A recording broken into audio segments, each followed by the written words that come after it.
Morning all and welcome to episode 17 of Diary of a Security Consultant, the show where we talk all things Irish security industry and security consultancy. Tony O'Brien here from Security Consultancy Services as normal. This week it is Saturday morning currently. We're up early, a few things to do this morning. Busy week down, but I want to take a few minutes to record this video. It'll probably be shorter than normal. And I want to talk a little bit about the concept of the prepared mindset for security practitioners, and the theory of preparation as a mindset and not just as a skill set. And I also want to touch on a conversation that I was having this week with some security professionals, which leads from this preparation mindset, which is the difference between capability and capacity. So I suppose we've had a busy week, but some of it's been quite frustrating in terms of we have our normal stuff with our clients, but also, as you know, through our Facebook pages and things like that, we would also spend quite a lot of time answering questions and queries from security operatives within the industry. A lot of that tends to be around career development, career progression, courses they should do and stuff like that. And during the week, I was helping out a security professional with some advice and stuff like that. So I asked him, come in for a call, etc., etc. And this is no disrespect to the guy. This is something that he needs to work on. He knows he needs to work on. We've spoken about this. I told him I was going to speak about this in the show. So he sent him a link for Zoom. He couldn't find a link in his emails. Then he couldn't get Zoom to work for him. Then when we asked about his documents and training and stuff like that, he didn't have the documents and training with him, and he couldn't remember the name of the courses that he'd done and wanted to do, etc., etc. And we were speaking about this concept of preparation as a mindset. And I think it's important for two things. I forget who it was on LinkedIn a couple of months back. But they shared a picture of the most important thing for a security officer being a growth mindset. And I thought it was brilliant, actually, because I think it is one of the most important things. So whether you're at an operational level within the industry, whether you're at practitioner level, or whether you're seeking to take those steps up to management, I think the mindset of preparation is one of the most key things that you can get right. Because it doesn't take talent, it doesn't take any kind of genetic capability or anything like that. It's purely a mindset of getting it right. And some people get that, they go completely wrong in that, and they talk about, that means I need to have loads of kit and loads of equipment and prepared for every eventuality and stuff like that. And that is absolutely not what the prepared mindset is. The prepared mindset is having thought through what might happen into the future and planned for those eventualities. Not about having a big bag of gear that you bring everywhere with you that you can barely move in, and making you less adaptive, less flexible, less rapid on the ground. It's about having the mindset to think through what you're about to do, have yourself prepared physically, have yourself prepared mentally, and have yourself prepared operationally in terms of your equipment and stuff like that. So let's talk about, for example, some of the examples that might be. If we talk about having your equipment prepared, it's all very well and fine saying, look, I have all my equipment with me and stuff like that, but you look after your equipment, you take care of your equipment. I was speaking with a group last week, about two-way radios, and we were talking about risk assessment and risk management. I spoke to them about the two-way radio systems to do a lot of shift handovers. I said, okay, well, who's managing the COVID-19 risk associated with two-way radios? And I looked at it. So who's cleaning your radios? Who's disinfecting your radios? When was the last time your radios were serviced? Who's checking the kit and equipment is actually working? And those sort of stuff. And nobody was. And that's the prepared mindset. It's not just having the equipment. It's checking the equipment, maintaining your equipment.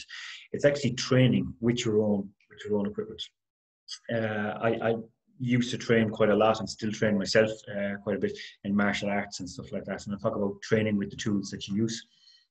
So I still train a lot with things like the equipment that I carry and stuff like that. So I train to deal with people as I'm writing notes in a notebook. If I'm attacked that way, I would train with my torch, I'll train with my pen and stuff like that as tactical tools, in terms of if something went wrong, that I've gone through that mindset of, well, this is the tools I use on a daily basis. So if I'm in a difficult situation, these are more than likely the tools that I'm going to have to use. So being prepared to use them, knowing how they work, knowing all the ins and outs of them, all of that sort of stuff, and doing a bit of deep research into the background of them and what might go wrong and stuff like that, particularly around the cases of things like first aid equipment. There's a gentleman on LinkedIn at the moment, Adam Gent, I hope I'm pronouncing that correctly. Fantastic. Looks to me, never met the guy, but looks to me to be a fantastic practical first aid and medical expert. And he's done some really good short videos in there on preparing and staging your medical equipment, not having your tourniquets stashed in plastic, and how you set it up, and how you get set up your dressings with duct tape. And I've actually learned a good bit from it in the last while. I was always quite prepared and stuff like that. But that's another aspect of the prepared mindset, is that you're constantly learning and constantly researching and constantly getting better at stuff. And at a tactical level, that's absolutely fine. Checking your equipment, but also checking that you're physically good. You know, making sure that you have that you're keeping yourself physically prepared for what you might do. You know, that you're not unfit, that you're physically prepared to look after yourself in the situations that you might find yourself in, but also that you're mentally prepared. And some of that comes with knowing when to take a rest, knowing when to ease off stuff. Practicing to make sure that you're mentally fit and resilient, and that could involve things like mindfulness or whatever the case may be, to make sure that you're mentally fit. We talk about in conflict management all the time. One of the biggest causes, I think, of poorly managed conflict, intrapersonal conflict, where you're dealing with externally with a third party or another person, is intrapersonal conflict. How you deal with conflict in here, how you manage stress, how you manage conflict internally, how you deal with adrenaline. If you're not preparing yourself for that stuff, that's what goes with being a professional.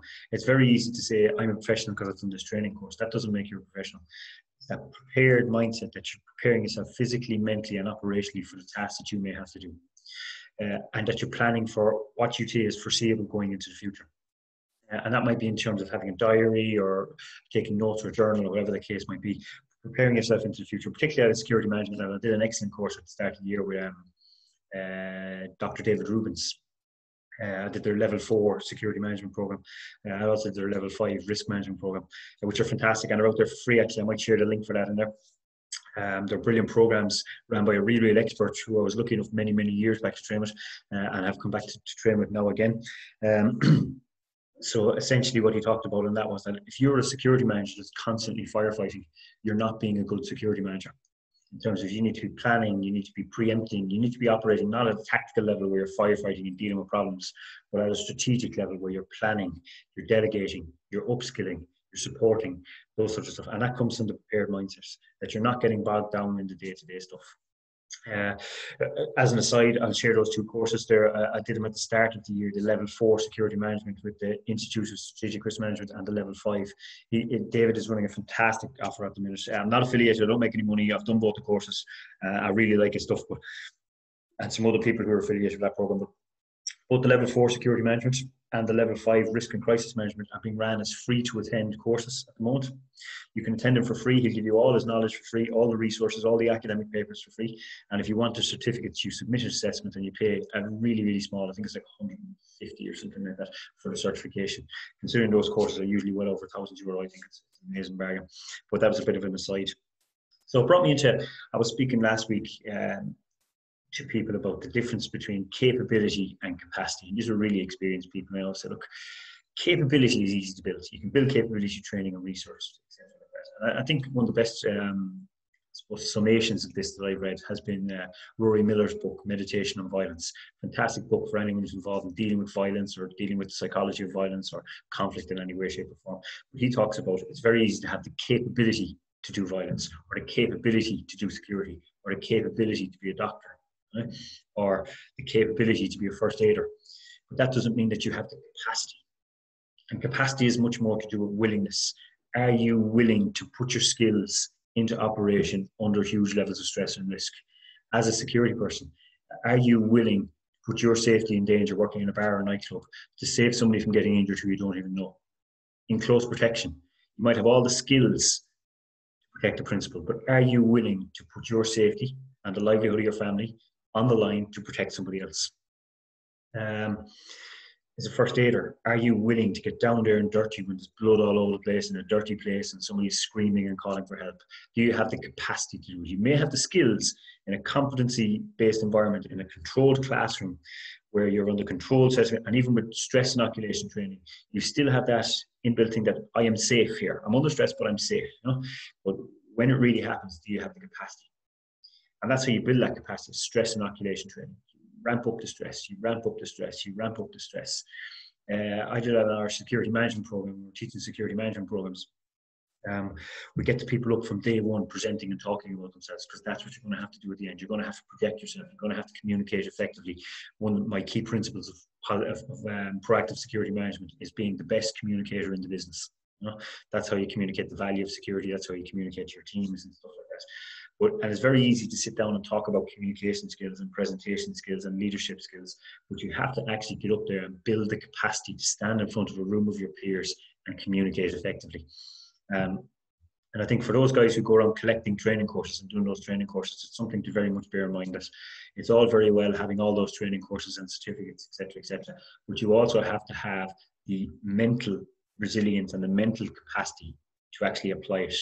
And that brings back to that prepared mindset. How you do that is that you run it through in drills, you think it through, the what ifs, you log it down, you go through your plans and your processes, you make sure all your equipment is there. That gives you the confidence in your own capacity to deliver on your competency, if that makes sense.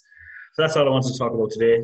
We had an article come out this week. It's been a little bit controversial. I've got good and bad feedback on it from within the industry around the standards of security training in Ireland in particular, where I think that we should be progressing towards a more academic level training program long term over the course of the year to get people as a practitioner level training in the security industry. Some really good feedback from trainers on us who are all in, and some guys in the industry who are all in for us, but other people are saying, you know, the usual, I've been in this job 20 years, I don't need to go to college to learn how to do it. And owners in the companies going, I'm not paying somebody extra because it isn't a training course, you know. They don't bring any extra value to me as a company. The clients still don't pay the same amount. So controversy is good. It gets people talking. Anton. Busy again this week. We've ran training courses. We're designing training courses. We did a very interesting drone survey based SOP for an international client, where we did a talk through on a site with a drone in an international country that I can't name. And we're becoming well known for these now, actually, these virtual SOPs, which are becoming very important now when it's more difficult and more challenging to get to site, constantly being trained people that can virtually bring people to SOPs and stuff like that. So that's our week this week. Back next week with another article, probably on Tuesday. And then maybe on Thursday, we'll have another video. Thursday, Friday, we'll have another video out next week.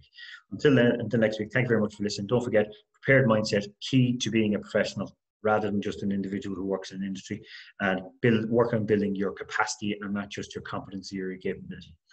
See you guys next week. Thanks very much for listening, guys.